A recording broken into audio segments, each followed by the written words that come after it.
Hello दोस्तों, मैं दिनेश स्वागत करता हूं आपके अपने YouTube चैनल एग्जाम वॉरियर्स में। दोस्तों, जैसा कि आप जानते हैं, पिछली कक्षाओं में हम लोगों ने पढ़ लिया है आदिकाल की महत्वपूर्ण रचनाओं के बारे में, और आज की जो कक्षा है वो है भक्ति काल की महत्वपूर्ण रचनाओं के बारे में। ठीक है, क्योंकि भक्ति काल सामान्यतः दो भागों में बटा हुआ है, एक है पूर्व भक्ति काल और दूसरा है उत्तर भक्ति काल।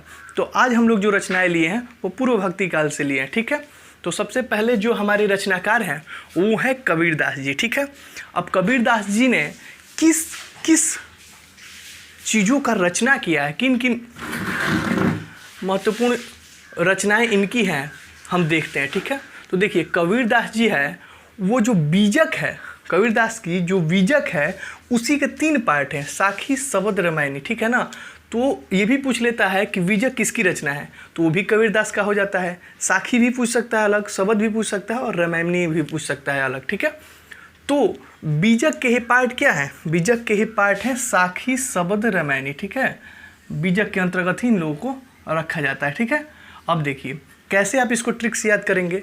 अब आपके लिए ट्रिक ये है कि कबीर भाई एसएसआर में है। एसएसआर मतलब आप जानते हैं नेवी का एक जो वैकेंसी आती है एसएसआर, उससे रिलेटेड है, तो आसानी से याद हो जाएगा। कबीर भाई एसएसआर में है। देखिए एस से हो जाएगा साखी, एस से हो जाएगा शबद और आर से हो जाएगा रामायणी, और जो भाई है वो ये दिखा रहा है कि मतलब बी से बीजक, बीजक के अंतर्गत है। ठीक है, तो क्या है ये भाई जो है ये बीजक के अंतर्गत क्या है, एसएसआर में है। ठीक है, कबीर भाई एसएसआर में है। ठीक है, तो यहाँ से आपको ये याद हो जाएगा। दूसरे जो हैं वो है मलिक मोहम्मद जायसी साहब। ठीक है, इनकी देखिए कौन कौन सी रचनाएं हैं। पद्मावत है, आप जानते हैं पद्मावत, पद्मावती कौन थी। ठीक है, इस पर एक मूवी भी आ चुकी है। ठीक है, तो पद्मावत, अखरावट, चित्ररेखा, आखिरी कलाम, कहरनामा, मसलनामा इनकी रचना है। ठीक है, तो इनके लिए हम लोगों ने जो ट्रिक बनाया है वो ये है कि पद्मावती की चित्ररेखा, मतलब कि पद्मावती के चित्र को, मतलब कि क्या है, फोटो, मतलब पद्मावती के चित्ररेखा को, पद्मावती की चित्ररेखा ने जायसी के आंखों पर कहर मचा दिया।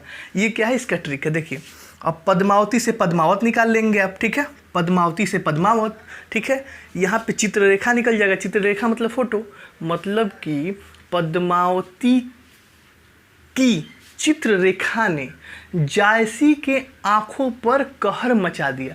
देखिए यहाँ से सारी रचनाएं मिल जाएगी। पद्मावती से पद्मावत, चित्ररेखा से चित्ररेखा, जायसी ये जो कि खुद कवि हैं इनका नाम है।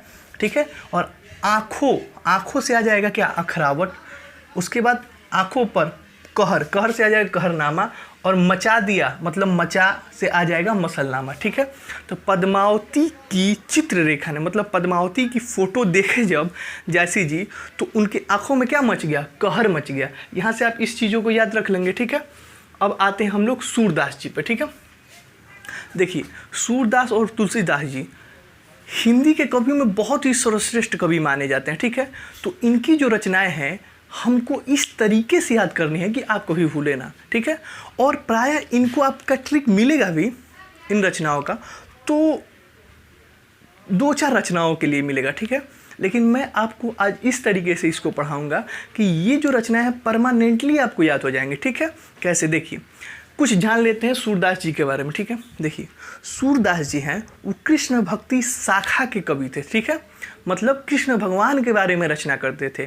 ठीक है, और कृष्ण भगवान चूँकि कहाँ से बिलोंग करते हैं, मथुरा साइड से, और उधर जो भाषा चलती है वो ब्रज भाषा चलती है। ठीक है, तो याद रखिए कि जो सूरदास जी हैं वो अपनी रचनाएँ ब्रज भाषा, ठीक है, अपनी कुटिया ब्रज में ही बनानी, ये गाना आप लोगों ने सुना होगा ना, तो ब्रज उसी को बोला जाता है, उसी क्षेत्र को। ठीक है ना, और जो ये अपनी रचना किए थे वो ब्रज भाषा में किए थे, और ये किस शाखा के थे, कृष्ण भक्ति शाखा के, ये सिर्फ कृष्ण के बारे में रचनाएं करते थे। ठीक है, तो चलिए देखिए इनकी जो पहली रचना है, देखिए इनकी प्रायः 3-4 रचनाओं में खुद सुर लिखा है। ठीक है ना, और ऐसा इनकी पद जब आप पढ़ेंगे, जो पद इन्होंने रचित किया है, मतलब जो इन्होंने श्री कृष्ण भगवान का बखान किया है या किसी का भी, तो उन पंक्तियों में भी आपको सुर हर एक पंक्ति में मिल जाता है, हर एक पदों में मिल जाता है। ठीक है, तो इसी से पहचान हम लोग करते थे। ठीक है, निचली कक्षाओं में जब हम लोग पढ़ा करते थे, तो देखिए सूर सागर, तुरंत आपको मालूम चल जाएगा सूर सागर सूरदास का है।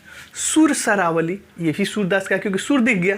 देखिए यहाँ पे सूर्य दिख गया यहाँ पे सूर्य दिख गया, यहाँ पे सूर्य दिख गया, सूर्य 25, ये भी सूरदास जी का होगा। अब रहा साहित्य लहरी। देखिए साहित्य, सूर्य के सागर में क्या होगा, साहित्य की लहर ही तो होगी ना। देखिए सूरदास जी को बहुत महान कवि माना गया है।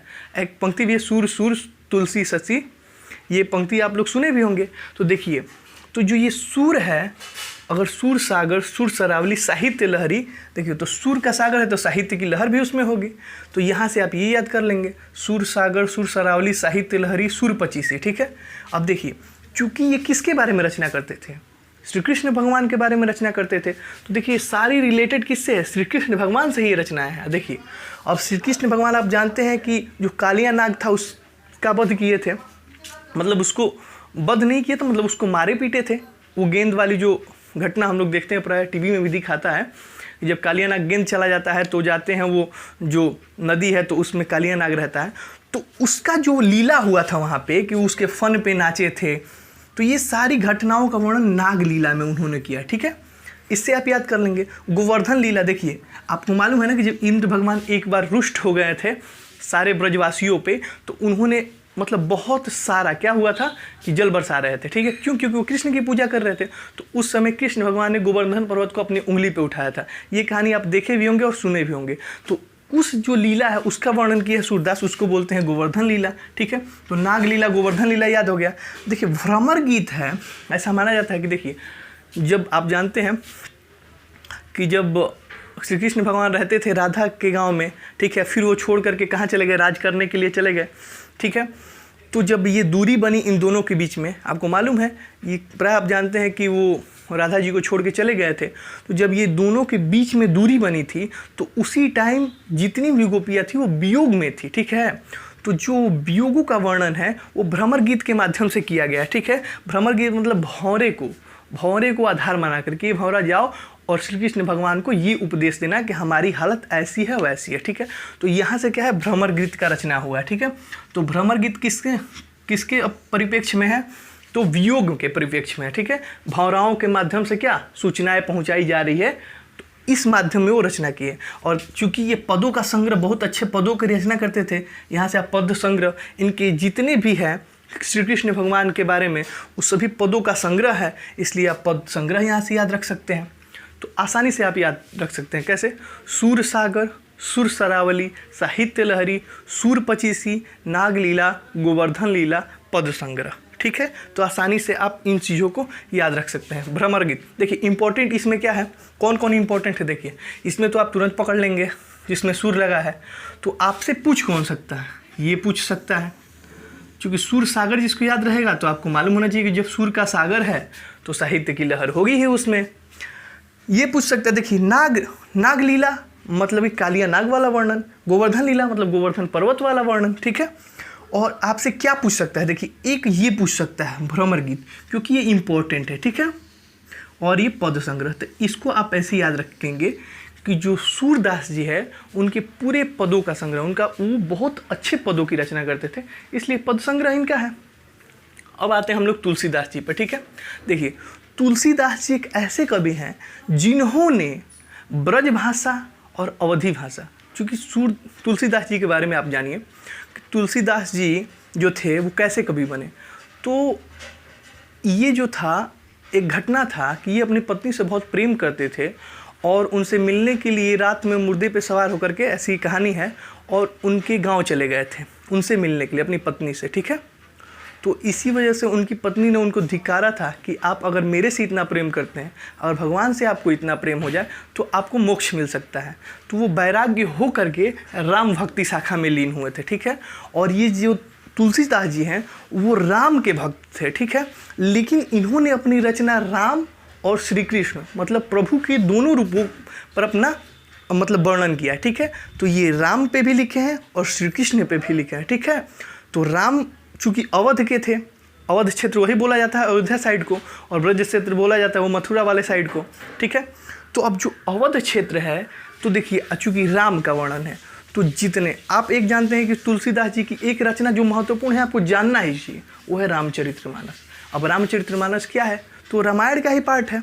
रामायण को ही रामचरितमानस के रूप में वर्णित किया गया है। चूँकि रामायण की रचनाकार वाल्मीकि जी हैं, लेकिन ये जो रामचरितमानस है वो तुलसीदास जी ने किया था। तो देखिए इसमें रामायण मिलेगा, रामायण के सारे पात्रों पर रचनाएं मिलेंगी आपको, ठीक है। तो आपको बस इत्मीनान से समझना है कि किन किन पात्रों पर, मतलब किन किन पात्र जो महत्वपूर्ण पात्र हैं उन्हीं पे उन्होंने रचना किया। जैसे देखिए रामायण में कौन महत्वपूर्ण था? राम महत्वपूर्ण थे, सीता महत्वपूर्ण थी, हनुमान जी महत्वपूर्ण थे, ठीक है। अब देखिए चूँकि सबसे, देखिए राम के सबसे बड़े भक्त कौन थे? हनुमान। तो ये दोनों पात्र महत्वपूर्ण हुए, राम और हनुमान। और सीता जी सबसे बड़ी भक्त किसकी थी? तो वो थी पार्वती जी की। तो देखिए राम महत्वपूर्ण हो गए, राम महत्वपूर्ण हुए तो हनुमान जी महत्वपूर्ण हो गए, अब सीता महत्वपूर्ण हुई तो फिर पार्वती जी महत्वपूर्ण हो गई। तो ये 4 पात्र हैं, ठीक है। अब इन्हीं पात्रों पर ही पूरी रचनाएं वो कर डाले हैं, बस उनका नाम बदल दिए हैं, जो हमको याद करने में प्रायः बहुत ही दिक्कत होता है। कैसे? देखिए मैं आपको बता देता हूँ इसमें क्या क्या रचना किया गया है, ठीक है। चूँकि तुलसीदास जी अपनी पत्नी से बिछड़ करके राम भक्ति शाखा में आए, इस तरीके, बस याद करने के लिए, तो आप वैराग्य संदीपनी इनका रचना कह सकते हैं, या फिर रामायण में राम और सीता का वियोग का वर्णन है, मतलब एक दूसरे में वैराग्य की भावना आ गई है बिछड़ने से, इसलिए भी इसको वैराग्य संदीपनी बोल सकते हैं। तो यहीं से सीधे इसको याद रखिए क्योंकि ये इम्पोर्टेंट है, ठीक है। अब रामचरितमानस मतलब कि रामायण, जानते हैं आप, रामचरितमानस मतलब रामायण, बरवे रामायण, जितने राम जिसमें आ जाए वो सारा तुलसीदास जी रचना किए। कैसे? देखिए रामचरितमानस तुलसीदास, बरवे रामायण तुलसीदास, राम लला नहछू। देखिए नहछू का मतलब होता है नूह काटने की एक रस्म होती है, नाखून काटने की एक रस्म होती है विवाह शादियों में या छोटे बच्चों में, ठीक है। तो ये सोहर, ये राम लला जो थे, राम लला लिखा है मतलब कि जब छोटे राम थे उस टाइम जब वो हुए थे तो उनका जो नहछू मतलब नूह काटने का वर्णन है इसमें किया गया, ठीक है। तो राम आ गया तो तुलसीदास तुरंत आप मार देंगे क्योंकि तुलसीदास राम भक्ति शाखा के सबसे महत्वपूर्ण कवि थे, ठीक है। अब जानकी मंगल आपको बताया था, जानकी मतलब क्या होता है? जानकी मतलब क्या होता है? सीता जी का नाम ही जानकी था, ठीक है। और चूंकि सीता जी किसकी अनन्य भक्त थी? तो पार्वती जी का। अब पूरे रामायण में देख लीजिए सीता जी सिर्फ और सिर्फ पार्वती जी से ही हर एक चीज़ों के लिए प्रार्थना करती है, और हनुमान जी किससे करते हैं? राम जी से। तो देखिए तुरंत आ गया हनुमान बाहु। भाई राम आए, राम के बारे में क्या क्या रचना हुआ? रामचरितमानस, बरवे रामायण, उसके बाद राम लला नहछू, ठीक है। उसके बाद आप यहाँ से ये भी लिख सकते हैं राम आज्ञा प्रश्नावली, राम गीतावली, ठीक है। अब देखिए तो यहाँ तक आप देखिए रामचरितमानस, बरवे रामायण, राम लला नहछू, जानकी मंगल, पार्वती मंगल। कैसे याद हुआ?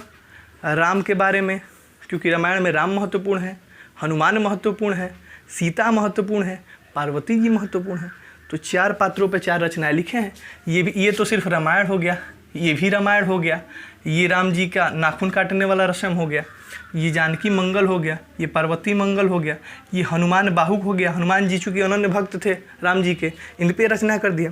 देखिए कवितावली क्या है? देखिए जो कवितावली है वो कविता रूप में आप बोल सकते हैं, कविता रूप में क्या है? रामायण का है, रामायण ही है जो कविता के रूप में लिखा गया है। तो ये भी रामायण ही है। तो आपको याद करना है तो कितने रामायण मिल गए तुलसीदास जी के? रामचरितमानस, बरवे रामायण, कवितावली, ठीक है। अब देखिए ये कवितावली जैसे आएगी, कवितावली के साथ ही ये याद हो जाता है कवितावली, दोहावली, ठीक है। चूँकि मैं बताया था कि वो कृष्ण भक्ति शाखा के भी कवि थे, मतलब कृष्ण के बारे में भी लिखे थे। वो शाखा के कवि नहीं थे, मतलब थे भी, तो उन्होंने कृष्ण के बारे में भी लिखा था। देखिए तो जानते हैं कि श्रीमद् भागवत गीता किसने बोला था महाभारत में? तो श्री कृष्ण जी। तो गीतावली जब होती है रचना, गीतावली, तो वहाँ पे सीधे किसका नाम आएगा? तुलसीदास जी का। अब कृष्ण गीतावली, तो गीतावली और कृष्ण गीतावली ये 2 ही रचनाएं हैं जो स्पष्ट रूप से श्री कृष्ण जी के बारे में उन्होंने क्या किया था? लिखा था। ब्रज, अब देखिए, ठीक है। और राम गीतावली, देखिए सबसे इम्पोर्टेंट जो है वो राम गीतावली चूँकि आ गया है, इसका नाम विनय पत्रिका है, हम विनय पत्रिका के नाम से इसको जानते हैं, और ये इसका नाम राम गीतावली भी है, ठीक है। तो इसको तो आप एकदम याद रखिएगा, ये मोस्ट इम्पोर्टेंट है, ठीक है। राम गीतावली को ही क्या बोलते हैं, विनय पत्रिका, या विनय पत्रिका को ही क्या बोलते हैं, राम गीतावली। तो इसमें भी राम आ गया, तो आप आराम से याद रखेंगे। रामाज्ञा प्रश्नावली या इसको सगुनावली भी बोलते हैं, सगुनावली, ठीक है। तो आप यहाँ से इसको याद रखेंगे। तो जितने में राम आया, देखिए राम राम, ये याद हो गया आपको, राम गीतावली ये याद हो गया, ये भी रामायण है, कवितावली, ये सभी पात्र रामायण के हैं, तो इससे आप याद कर लेंगे। 2 ही रचनाएं हैं जो क्या है, श्री कृष्ण जी के बारे में है, वो है गीतावली और एक है कृष्ण गीतावली, ठीक है। तो आप कैसे याद रखेंगे, देखिए रामायण, रामचरितमानस लिखे थे तुलसीदास जी, तो वहाँ से याद रखिए कि तुलसीदास कैसे मतलब भक्ति शाखा में आए, तो वैराग्य से, तो वैराग्य संदीपनी किसकी है, तुलसीदास की है। अब चलिए, रामचरितमानस उनका है, बरवे रामायण उनका है, कवितावली मतलब कि गीति जो कविता रूप में रामायण है वो भी उनका है, रामलला नहछू उनका है, रामाज्ञा प्रश्नावली उनका है। अब उसके बाद आ जाइए, जानकी मंगल उनका है, पार्वती मंगल उनका है, हनुमान बाहुक उनका है। अब 2 और रचना ले लीजिए, कौन कौन सी, गीतावली और कृष्ण गीतावली, और जो बची हैं कवितावली, दोहावली, उसके बाद राम गीतावली, ऐसे ले लीजिए। तो देखिए पार्ट में बांटिए आप, रामचरितमानस, बरवे रामायण, रामलला नहछू, जानकी मंगल, पार्वती मंगल, हनुमान बाहु, कवितावली, दोहावली, गीतावली, कृष्ण गीतावली, राम गीतावली, रामाज्ञा प्रश्नावली। ये आपको याद करने के लिए कहा गया था, ठीक है, इस सीक्वेंस में लिखा गया था। याद रखिए कि जो ये हैं, कौन है, जो तुलसीदास हैं, उनकी कुल कितनी रचना है, उनकी कुल 13 रचनाएं हैं, ठीक है, जिसमें से 5 लिखे हैं वो ब्रज भाषा में, कि नहीं 5 लिखे हैं अवधी भाषा में, और बाकी के सारे वो किस भाषा में लिखे हैं, ब्रज भाषा में। तो 5 जो लिखे हैं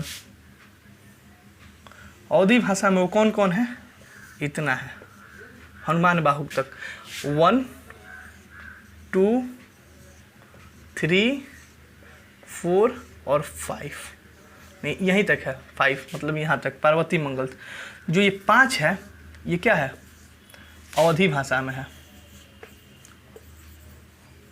ठीक है, अवधी भाषा में है, और बाकी जो है वो किस भाषा में है, ब्रज भाषा में, ठीक है। यहाँ से जो है, यहाँ से ले करके यहाँ से वो पूरा ब्रज भाषा में। तो 5 है जो अवधी भाषा में है, कौन कौन सी याद रख लीजिएगा, रामचरितमानस, बरवे रामायण, उसके बाद रामलला नहछू, पार्वती मंगल, जानकी मंगल, 5 हो गया, बाकी सब ब्रज भाषा में। सबसे इम्पोर्टेंट ये है क्योंकि इसको पूछता है कि विनय पत्रिका